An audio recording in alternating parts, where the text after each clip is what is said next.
नमस्कार दोस्तों, जय हिंद जय भारत। मैं हूं CL Saini, CDRK Saini BEd classes में आप सभी का हार्दिक स्वागत है, अभिनंदन है।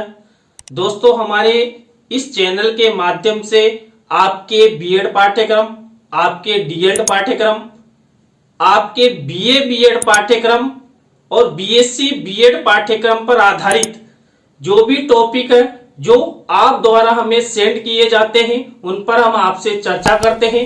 दोस्तों, आज की लाइव क्लास के अंतर्गत हम उद्देश्यों को व्यवहारिक रूप में लिखने की रॉबर्ट मेगर विधि के बारे में हम विस्तार पूर्वक अध्ययन करेंगे, आपसे चर्चा करेंगे कि रॉबर्ट मेगर विधि क्या है, इसमें उद्देश्यों को व्यवहारिक रूप में किस तरह लिखा जाता है। तो दोस्तों, आप सब बने रहें हमारे साथ और हमारे इस चैनल के साथ। और दोस्तों, यदि आप हमारे इस चैनल पर पहली बार आए हैं तो हमारे इस चैनल को सब्सक्राइब करें और पास ही बने बेल आइकन को जरूर दबावें, जिससे हमारे द्वारा जब भी लाइव क्लास लाई जाती है तो उनके नोटिफिकेशन आपको मिल सके और आप अच्छा अधिगम करते हुए परीक्षा की अच्छी तैयारी कर सको। दोस्तों, यहां पर देखिए, उद्देश्यों के व्यवहारिक रूप में लिखने के लिए मानसिक क्रियाओं का प्रयोग किया जाता है। दोस्तों, जब हम लेसन प्लान निर्मित करते हैं और छात्रों को उस लेसन प्लान के माध्यम से शिक्षण करवाते हैं, तो जब हम पाठ योजना का निर्माण करते हैं तो उस समय जो शिक्षण पूर्व तैयारी होती है, यानी कि पाठ योजना का निर्माण, और उस पाठ योजना के अंतर्गत हम उद्देश्यों का निर्माण करते हैं। तो यहां पर जो उद्देश्य होते हैं, इन उद्देश्यों को व्यवहारिक रूप में लिखने हेतु एक शिक्षक किनका प्रयोग करता है? मानसिक क्रियाओं का। क्यों? क्योंकि यहां पर शिक्षक छात्रों से अपेक्षाएं रखता है, छात्रों में व्यवहारगत परिवर्तन करने का प्रयास करता है। तो शिक्षक यहां पर, शिक्षक से तात्पर्य छात्र अध्यापक, छात्र अध्यापिका भी हो सकते हैं, तो अपनी मानसिक क्रियाओं का सहारा लेता है, उनका प्रयोग करता है। रॉबर्ट मेगर ने उद्देश्यों को व्यवहारिक अथवा प्रदर्शन कथन के रूप में प्रस्तुत करने हेतु 1962 में कार्य शुरू किया। दोस्तों, यहां पर जब हम लेसन प्लान में उद्देश्यों को व्यवहारिक रूप में लिखते हैं, देखिए जो ब्लूम है, ब्लूम ने भी उद्देश्यों को व्यवहारिक रूप में लिखने का प्रयास किया था। उन्हीं के आधार पर जो रॉबर्ट मेगर है, इन्होंने भी यही प्रयास किए हैं। तो 1962 में इन्होंने उद्देश्यों को व्यवहारिक रूप में लिखने यानी प्रदर्शन कथन के रूप में कार्य शुरू किया। रॉबर्ट मेगर द्वारा उद्देश्यों को व्यवहारिक रूप में लिखने का कार्य ज्ञानात्मक एवं भावात्मक पक्ष के व्यवहारिक उद्देश्यों को लिखने के लिए समर्पित है। दोस्तों, जो रॉबर्ट मेगर विधि है, जो रॉबर्ट मेगर द्वारा बनाई गई है, इस विधि में जो उद्देश्यों को व्यवहारिक रूप में लिखा जाता है, तो वहां पर जब हम उद्देश्य निर्माण करते हैं तो रॉबर्ट मेगर ने ज्ञानात्मक और भावात्मक इन दो पक्षों पर उद्देश्यों को व्यवहार रूप में लिखने का प्रयास किया है। इसलिए यह ज्ञानात्मक और भावात्मक पक्ष के लिए समर्पित विधि है, जो रॉबर्ट मेगर विधि के नाम से जानी जाती है। रॉबर्ट मेगर के अनुसार निर्देशात्मक उद्देश्यों को छात्रों के अपेक्षित व्यवहारगत के रूप में लिखा जा सकता है। इन उद्देश्यों को लिखने के लिए निम्नलिखित बातों का ध्यान रखा जाता है। देखिए, जब हम लेसन प्लान का निर्माण करते हैं और उस समय उद्देश्यों के आधार पर जो अपेक्षित व्यवहारगत परिवर्तन लिखते हैं, तो वहां पर हम कौन कौन सी बातों का ध्यान रखते हैं। पहला देखिए, यहां पर अंतिम व्यवहार की पहचान और उसका अर्थ। यहां पर देखिए, जो लेसन प्लान निर्मित किए जाते हैं, उनमें जो उद्देश्य निर्मित किए जाते हैं, उन उद्देश्यों के आधार पर एक छात्र अध्यापक, छात्र अध्यापिका जो अपेक्षित व्यवहारगत परिवर्तन बनाता है, तो वहां पर अंतिम व्यवहार की पहचान और उसका अर्थ लगाया जाता है, यानी उद्देश्य के आधार पर। अब यहां पर देखिए, जैसे मान लीजिए कोई छात्र अध्यापक छात्र अध्यापिका विज्ञान से संबंधित उद्देश्यों के आधार पर अपेक्षित व्यवहारगत परिवर्तन बना रहा है, तो वो क्या करेगा, जैसे मान लीजिए आणविक सूत्र है, ये छात्रों को बताया जाए तो छात्रों को यौगिक का विश्लेषण करना पड़ेगा। तो यहां पर जैसे छात्र अध्यापक लिखेगा कि छात्र आणविक सूत्रों के बारे में सामान्य रूप से जानते हैं या आणविक सूत्रों का प्रत्यय स्मरण कर सकेंगे या प्रत्याभिज्ञान कर सकेंगे, और जो यौगिक होते हैं उनका विश्लेषण भी कर सकेंगे। तो इस तरह जो छात्र होते हैं अंतिम व्यवहार की पहचान और उसका अर्थ ज्ञात करते हैं। इसी तरह उन महत्वपूर्ण परिस्थितियों का विवरण जिनके तहत व्यवहार होने की उम्मीद है। देखिए यहां पर हम सकेंगे शब्द लिखते हैं, यानी कि लेसन प्लान पहले बनाते हैं तो छात्रों से हम अपेक्षाएं रखते हैं कि छात्रों में यह व्यवहार परिवर्तन होगा। तो यहां पर अभी मैंने आपको बताया कि छात्र आणविक सूत्रों से संबंधित ज्ञान प्राप्त कर सकेंगे, आणविक सूत्रों से संबंधित प्रत्यय स्मरण कर सकेंगे। तो इस तरह यहां पर भी एक उदाहरण देखिए, जैसे कोई चित्र दिया हुआ है, इस चित्र में फूलों के विभिन्न भागों को चिन्हित कर पाना। तो यहां पर छात्र क्या करेंगे, जैसे छात्रों को चित्र दिखाया जाएगा तो छात्र अध्यापिका जब उद्देश्यों को अपेक्षित व्यवहारगत रूप में लिखेगा तो वहां पर क्या लिखा जाएगा कि छात्र फूलों के विभिन्न भागों को चिन्हित कर सकेंगे, फूलों के विभिन्न भागों के बारे में जान सकेंगे। इसी तरह देखिए थर्ड नंबर का जो ध्यान देने योग्य बिंदु है, स्वीकार्य प्रदर्शन के मापदंड की विशिष्टता। तो यहां पर देखिए उदाहरण है, जैसे यहां पर छात्रों को फूल का चित्र दिखाया गया था और यहां पर भी जो छात्र हैं ये चित्र को देखकर क्या करेंगे, फूलों के प्रजनन अंगों को चिन्हित करेंगे।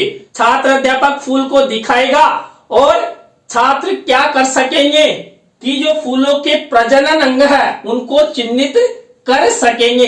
तो इस तरह इन बातों का ध्यान रखते हुए यहां पर उद्देश्यों को व्यवहारगत रूप में लिखा जाता है। इसके बाद देखिए मेगर का उद्देश्यों को व्यवहारिक शब्दों में लिखने का दृष्टिकोण ब्लूम के उद्देश्यों के वर्गीकरण पर आधारित है। मेगर ने उद्देश्यों को लिखने के लिए कार्य सूचक यानी कि एक्शन वर्ब का प्रयोग किया है।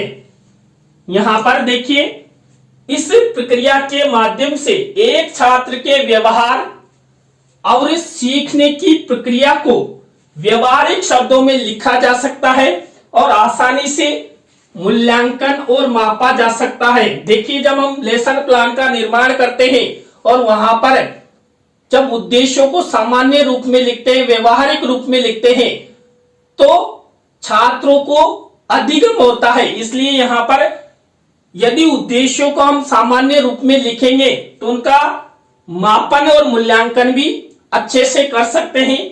विशेष क्षेत्र के उद्देश्यों को व्यवहार रूप में लिखने के लिए उपयुक्त संबंधित विषय गतिविधियों का चयन किया जाता है।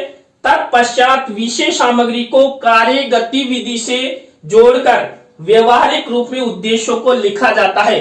दोस्तों यहाँ इस विशेष क्षेत्र के उद्देश्य यानी कि जो संबंधित प्रकरण हमारे द्वारा लेसन निर्माण के समय लिया जाएगा उस टॉपिक के बारे में कई प्रकार के सामान्य और विशिष्ट उद्देश्य बनाए जाते हैं। तो जो विशिष्ट उद्देश्य होते हैं उनको उस संबंधित प्रकरण उस संबंधित उद्देश्य से जोड़कर यहाँ पर जो उद्देश्य हैं यानी कि सामान्य और विशिष्ट उनको व्यवहारिक रूप में पाठ योजना निर्माण के प्रथम भाग में लिखा जाता है और छात्रों से अपेक्षाएं की जाती है कि छात्र इनका अधिगम करे और आगे बढ़े। देखिए यहाँ पर एक उदाहरण मेरे द्वारा और बताया जाएगा। तो यहाँ पर देखिए उदाहरण है, जैसे मान लीजिए आपका विषय है विज्ञान, अब उप विषय है हमारे यहाँ पर पादपों के विभिन्न भागों के वर्गीकरण के निर्देशात्मक उद्देश्य। अब यहाँ पर जैसे मान लीजिए पहला इस तरह लिख सकते हैं, प्राप्त करना, यानी कि छात्र पादपों के विभिन्न भागों के बारे में जानते हैं, तो यहाँ पर छात्र क्या करेंगे, ज्ञान प्राप्त कर सकेंगे। तो छात्र पादपों के विभिन्न भागों के बारे में जानते हुए ज्ञान प्राप्त कर सकेंगे। इसी तरह छात्र प्रत्युत्तर देंगे। इसके संदर्भ में देखिए किस तरह व्यवहारिक रूप में लिखा है, विद्यार्थी पादपों के विभिन्न भागों की सूची बनाकर या तो लिख सकते हैं या मौखिक रूप से उत्तर दे सकते हैं कि पादपों के यह भाग होते हैं और यह यानी कि हमारे जीवन के लिए उपयोगी होते हैं। तो यहाँ पर पादपों के विभिन्न भागों से संबंधित जो छात्र उत्तर देंगे या तो वो लिखित रूप में दे सकेंगे या मौखिक रूप से दे सकेंगे। इसी तरह मूल्यांकन के रूप में देखिए, छात्र अपने व्यवहार के माध्यम से पादपों के विभिन्न भागों को प्रतिबिंबित कर सकेंगे, यानी कि छात्रों को यहाँ पर क्या दिखाया जाएगा, पादपों के विभिन्न भाग दिखाए जाएंगे चित्रों के माध्यम से। तो अपने आप को छात्र प्रतिबिंबित कर लेंगे, किनको, पादपों के विभिन्न भागों को। तो इस तरह देखिए यहाँ पर मेरे द्वारा जो उद्देश्य हैं उन उद्देश्यों को सामान्य रूप में लिखा जा रहा है। तो रॉबर्ट मेगर ने भी इसी प्रक्रिया का सहारा लिया। इसके बाद नेक्स्ट है संगठन। छात्र अपने आप को पादपों के विकास से जोड़ सकेंगे। देखिए पादपों के विकास से छात्र स्वयं को जोड़ सकते हैं। क्यों, पेड़ पौधों का विकास एक मानव द्वारा ही किया जाता है और कई बार स्कूलों में जो पेड़ पौधे लगाए जाते हैं उनका पालन पोषण, उनको पानी देना, खाद देना, ये सब छात्रों के द्वारा किया जाता है। तो यहाँ पर छात्र पादपों को अपने विकास से जोड़ सकेंगे और कह सकते हैं जैसे पेड़ पौधों का विकास होता है वैसे ही हम सब मानवों का विकास होता है। देखिए पौधा सबसे पहले छोटा रहेगा, फिर बड़ा, और एक दिन वो फल देने लगेगा। इसी तरह छात्र भी क्या होते हैं, पहले नवजात शिशु होते हैं, फिर उनकी बाल्यावस्था शुरू होती है, बाल्यावस्था से उत्तर बाल्यावस्था, फिर किशोर अवस्था, फिर युवा अवस्था। इस तरह उनकी अवस्थाएं बढ़ती रहती है और एक दिन वो अपने माता पिता जैसा ही, यानी कि उनके भी लड़के लड़की हो जाते हैं। तो इस तरह यहाँ पर पादपों से अपने आप को जोड़ सकेंगे। इसी तरह देखिए संज्ञानात्मक वर्गीकरण के निर्देशात्मक उद्देश्य कौन कौन से हैं। तो यहाँ पर देखिए पहला है ज्ञान, पादपों के विभिन्न भागों के बारे में पूर्व ज्ञान। देखिए जब हम लेसन प्लान निर्माण करते हैं तो पूर्व ज्ञान का कॉलम बनाते हैं। तो यहाँ मान लीजिए हमने हमारा प्रकरण ले रखा है पादपों के विभिन्न भाग, तो यहाँ पर इसके बारे में छात्रों को पूर्व ज्ञान होगा, सामान्य जानकारी रखते हैं। तो यहाँ पर इसी तरह दूसरा समझ, जिसे हम बोध, अवबोध के नाम से जानते हैं। देखिए दोस्तों हम लेसन प्लान बनाते तो वहां पर पहला ज्ञान, ज्ञानात्मक उद्देश्य लेते हैं, समझ यानी कि संज्ञानात्मक भी कह सकते हैं। यहाँ पर समझ को संज्ञानात्मक, तो बोध होता है, अवबोध होता है। तो यहाँ पर छात्र बता सकेंगे कि पादपों के विभिन्न भाग क्या क्या है। पादपों के विभिन्न भाग जैसे शाखाएं हैं, टहनियां हैं, तना है, जड़ें हैं। तो इस तरह छात्र, इसी तरह देखिए आवेदन यानी एप्लीकेशन यानी कि प्रयोग, छात्र पादपों के विभिन्न भागों की तुलना कर सकेंगे कि तने में और जड़ों में क्या अंतर है, या टहनियों में या जड़ों में क्या अंतर है, तो आपस में तुलना कर सकेंगे। तो ये जो शब्द बता रहे हैं यही शब्द यहाँ पर रॉबर्ट मेगर विधि में उद्देश्यों के व्यवहार रूप में लिखे जाते हैं। इसके बाद विश्लेषण, छात्र इस बात का विश्लेषण कर सकेंगे कि पादपों के विभिन्न भागों के क्या क्या कार्य हैं, कि यानी कि जड़ें क्या कार्य करती है, तना क्या कार्य करता है, टहनियां क्या कार्य करती है, पत्तियां क्या क्या कार्य करती है। तो यहाँ पर छात्र विश्लेषण कर सकेंगे। इसके बाद संश्लेषण में है, छात्र बता सकेंगे कि पादपों के विभिन्न भागों का क्या महत्व है। तो यहां पर देखिए ये जो 5 उद्देश्य लिखे और इन उद्देश्यों को दोस्तों यहां पर देखिए इन उद्देश्यों को इधर व्यवहार रूप में लिखा है। तो इस तरह जब हम लेसन प्लान का निर्माण करते हैं तो इन उद्देश्यों को इस तरह व्यवहार रूप में यानी कि अपेक्षित व्यवहारगत परिवर्तन के रूप में लेसन प्लान में लिखते हैं। तो यहां पर ज्ञानात्मक और संज्ञानात्मक इस तरह रॉबर्ट मेगर विधि के माध्यम से छात्रों को अधिगम होता है और उद्देश्यों को व्यवहारिक रूप में होता है। रॉबर्ट मेगर द्वारा शिक्षण लक्ष्य को व्यवहार परिवर्तन के रूप में लिखने हेतु ज्ञानात्मक और भावात्मक क्षेत्र के लक्ष्यों को सूचक क्रियाओं के माध्यम से यानी एक्शन वर्ब के माध्यम से निश्चित किया।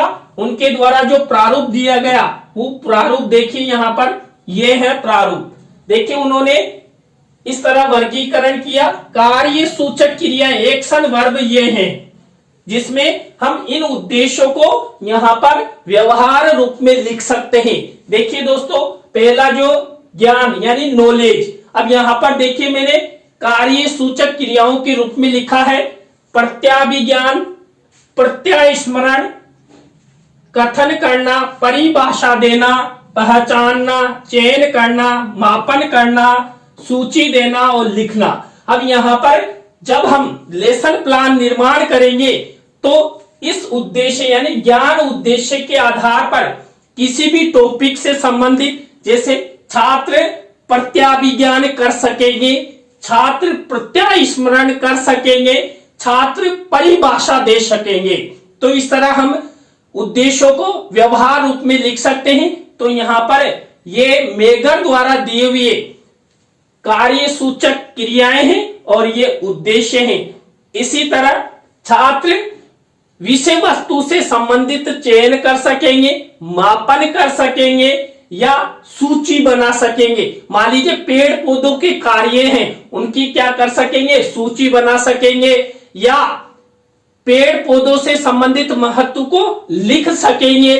तो इस तरह ये देखिए ज्ञानात्मक यानी ज्ञान से रिलेटेड कार्य सूचक क्रियाएं हुई। इसी तरह देखिए बोध उद्देश्य से रिलेटेड कार्य सूचक क्रियाएं होती है जैसे व्याख्या करना, संकेत करना, प्रतिपादन करना, निर्णय लेना, अर्थापन करना, उदाहरण देना, प्रस्तुत करना, वर्गीकरण करना, चयन करना और अनुवाद करना। अब देखिए दोस्तों यहां पर इस उद्देश्य के आधार पर जो ये कार्य सूचक क्रियाएं हैं इनको व्यवहार रूप में कैसे लिखेंगे।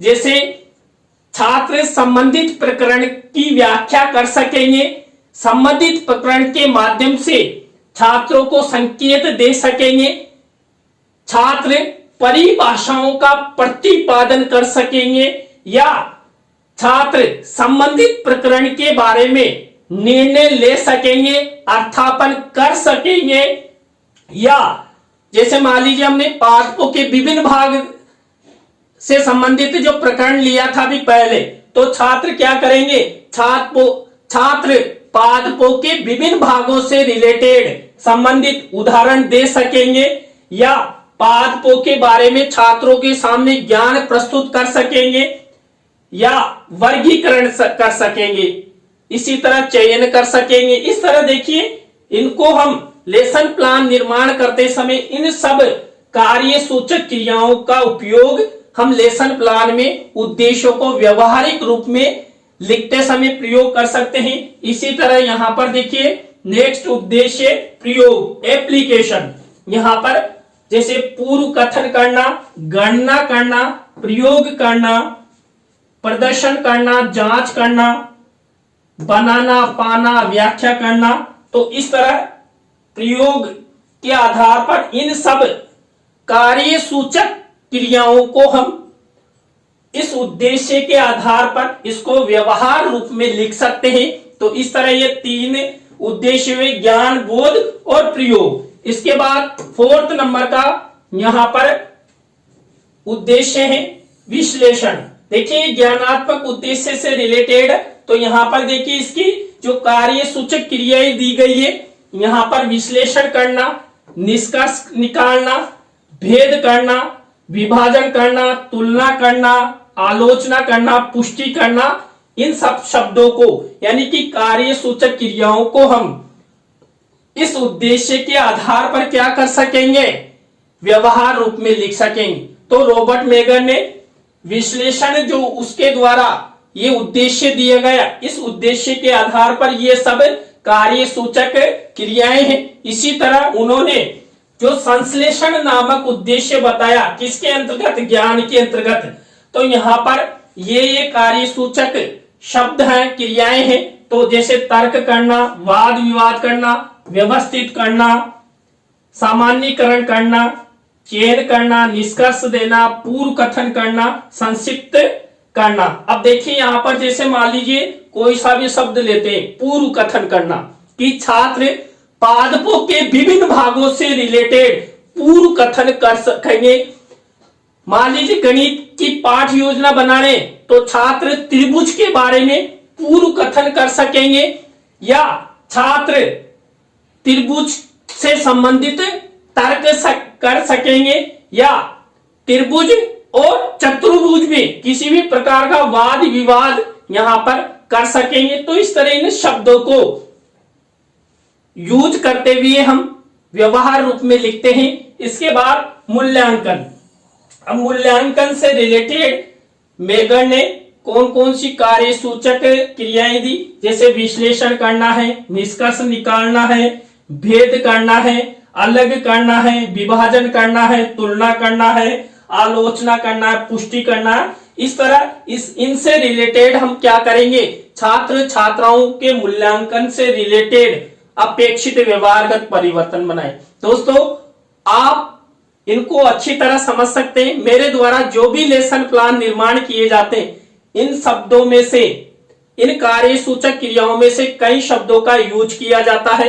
देखिए हम जब पहला उद्देश्य बनाते हैं ज्ञान, तो वहां पर हम क्या लिखते हैं, छात्र संबंधित प्रकरण से रिलेटेड क्या कर सकेगा, प्रत्याभिज्ञान कर सकेगा, प्रत्यास्मरण कर सकेगा, परिभाषित कर सकेगा, तुलना कर सकेगा। तो इन शब्दों को इस तरह यूज करते हैं, यही मेगर विधि है। तो यहां पर इस तरह इन 6 उद्देश्यों के आधार पर हम क्या करते हैं, ज्ञानात्मक के अंतर्गत व्यवहार रूप में लिखते हैं। इसके बाद भावात्मक लक्ष्य।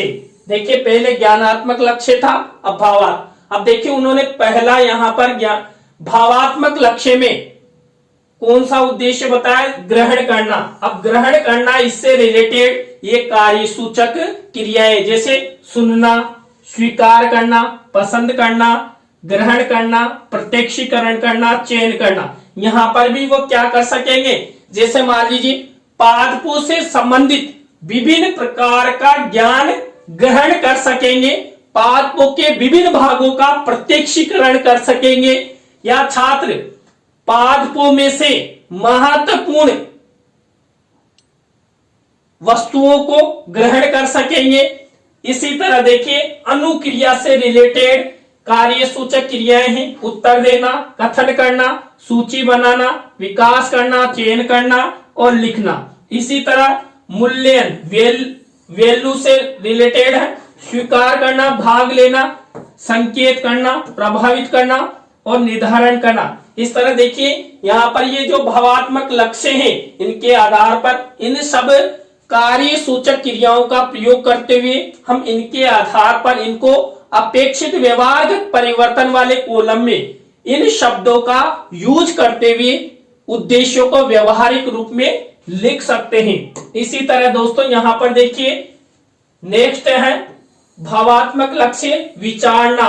अब विचारना से रिलेटेड यहाँ पर कार्य सूचक क्रिया एक्शन वर्ब है, जैसे भेद करना, विश्लेषण करना, संकेत करना, संबंध स्थापित करना, प्रदर्शित करना, तुलना करना। इसी तरह व्यवस्था से रिलेटेड है, व्यवस्था करना, निर्णय करना, संबंध स्थापित करना, सह संबंध स्थापित करना, चयन करना, निश्चित करना। इसी तरह विशिष्टीकरण से रिलेटेड दोहराना, बदलना, स्वीकार करना, विकसित करना, प्रदर्शित करना और पहचानना। तो इन शब्दों का यूज करते हुए रॉबर्ट मेगर विधि में हम इन लक्ष्यों के आधार पर इन शब्दों का यूज करते हुए, इन सब क्रियाओं का प्रयोग करते हुए उद्देश्यों को व्यवहारिक रूप में लिखते हैं और पाठ योजना का निर्माण करते हैं। तो दोस्तों, आज की लाइव क्लास के अंतर्गत हमने आपको उद्देश्यों को व्यवहारिक रूप में लिखने की जो रॉबर्ट मेगर विधि है उसके बारे में बताया। रॉबर्ट मेगर द्वारा जो ज्ञानात्मक और भावात्मक लक्ष्य के आधार पर जो कार्य सूचक क्रियाएं प्रदान की, उनके बारे में हमने आपसे चर्चा की। आज की लाइव क्लास आपको कैसी लगी कमेंट्स में हमें जरूर बताएं। अच्छी लगी हो तो लाइक करें, कमेंट्स करें और शेयर जरूर करें दोस्तों। और दोस्तों, आप सब इसी तरह हमारे चैनल का सपोर्ट बनाए रखें। और दोस्तों, आप भी चाहते हैं कि सैनी सर द्वारा हमारे बीएड पाठ्यक्रम, डीएड पाठ्यक्रम, बीए, बीएससी पाठ्यक्रम पर हमसे चर्चा की जाए, तो दोस्तों आप हमारे इस हेल्पलाइन नंबर पर हमें कांटेक्ट करें। हम आपसे बातचीत करेंगे और आपके टॉपिकों पर वीडियो बनाएंगे। तो दोस्तों, आज की लाइव क्लास में बस इतना ही। न्यू लाइव क्लास के साथ हम आपसे फिर मिलेंगे CDRK सैनी बीएड क्लासेज पर। जय हिंद, जय भारत, राम राम सा।